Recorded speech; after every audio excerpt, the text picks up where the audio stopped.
on one of the very interesting topics, and that is water policy and how it evolved in India. So to start with, in 1982, the National Development Council had talked about a need to have a water policy across India with the perspective from nation and state. In 1983, National Water Resource Council was established by President as the chairperson.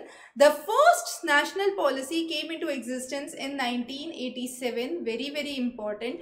And then there was a National Water Board established in 1990. This was with the Ministry of Water Resource as the chairman. The policy was updated and reviewed regularly, which was brought in 1987. It was reviewed in 2002. Later on, in 2012, the state government and the stakeholders were involved in drafting of the changes of the national water policy, and finally in 2012 this was later adopted from the National Water Board. It was adopted by the National Water Resource Council. So why this whole evolution is important? Firstly, water is one of the prime natural resources, a basic human need for all purposes throughout your day. Now, the planning, development and management of the water resource becomes important. We have seen that during the Green Revolution, a lot of water table was reduced specifically in the regions of Punjab and Haryana, and there were dark zones and grey zones which were identified. That means the water table in the ground was below the levels that could be obtained, and these areas are now declared as grey zones. That means the groundwater table is very shallow. Now when this comes as one of the problems, you have to have the bore wells which would be digging further deep. So to avoid all this issue, a judicious management of water resources has to be proposed and implemented. In line with this, there was another concept which was brought, and that was interlinking of the rivers. The idea was to ensure that the rivers which receive huge amount of water during the monsoon months and even flooding conditions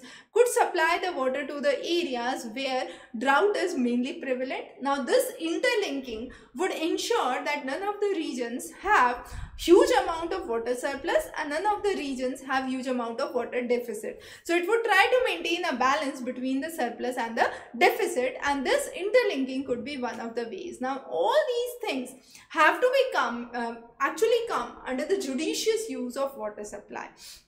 So water resources have to be brought under the category of utilizable water resource, and the various methods could be either the non-conventional methods. Now the non-conventional methods actually talk about the methods which are not commonly used or which are not traditional. So these could be interbasin system which could be actually connected, artificial recharge of the ground which can be done.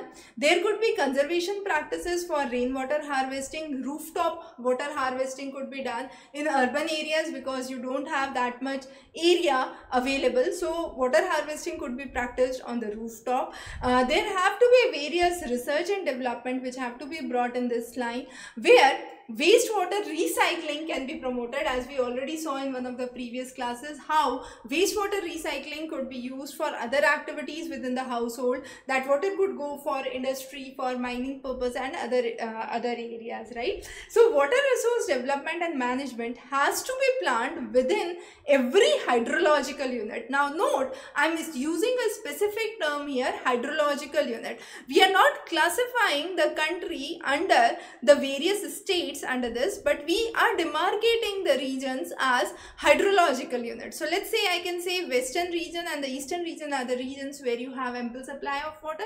So this is a kind of different hydrological unit. Then the central part of the country which would be dependent probably on the interlinking of the rivers to get optimum amount of water. So this planned and judicious management of water resource has to be checked. So the first water policy came into existence in 1987. This policy was later renewed in 2002, and then there was a National Action Mission on Climate Change in 2008. The policy got revised in 2012, and finally a water policy has been proposed by 2021-22.